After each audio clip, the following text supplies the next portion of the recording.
त्रिदलं त्रिगुणाकारं त्रिनेत्रं च त्रयायुधं त्रिजन्मपापसंहारम् एकबिल्वं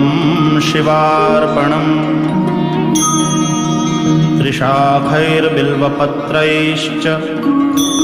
ह्यच्छिद्रैः कोमलैः शुभैः शिवपूजां करिष्यामि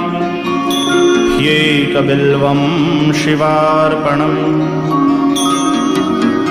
अखण्डबिल्वपत्रेण पूजिते नन्दिकेश्वरे शुध्यन्ति सर्वपापेभ्यो ह्येकबिल्वं शिवार्पणम्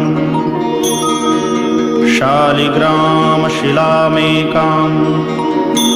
विप्राणां जातु